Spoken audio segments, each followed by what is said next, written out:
Alternative for 2 minutes. The gentleman is recognized for 2 minutes. Thank you, and thank the gentleman for yielding. You know, we could have had a bipartisan bill, and that seems to be the real shame here. This has been historically a bill that has not been hyper-partisan as the one that's before us today, one that the parties have generally sat down together and considered each other's opinions and came to the best solution on that, but it didn't happen. The underlying bill arbitrarily eliminates and consolidates all the programs and collapses them into one.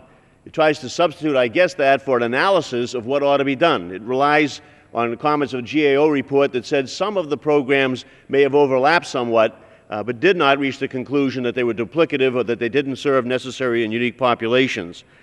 Instead, the majority seizes on that to collapse all the programs together and to freeze the funding on that, instead of doing what our bill would do to provide for data and analysis and consideration of what programs ought to be sustained, make them justify how they're improving and serving populations, determine whether or not there needed to be changes, whether some did in fact need to be terminated or consolidated. That process has been avoided and ignored throughout.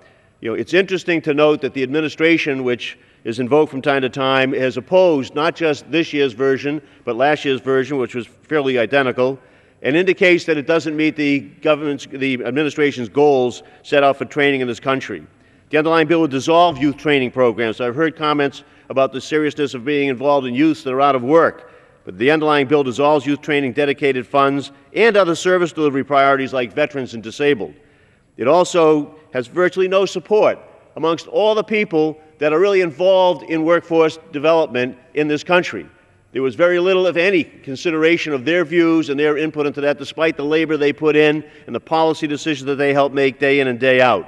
The substitute has broad support. It did go out and listen to the stakeholders on that, and it did get their opinions and incorporated them, and that's why a bipartisan discussion amongst members would have benefited the bills on that. We have better accountability. The Bain bill abdicates to the governor instead of taking federal policy responsibility here where it's deserved. There are many, many other reasons to oppose this bill that we'll get into when we talk about the substitute. Thank you. The gentleman's time has expired.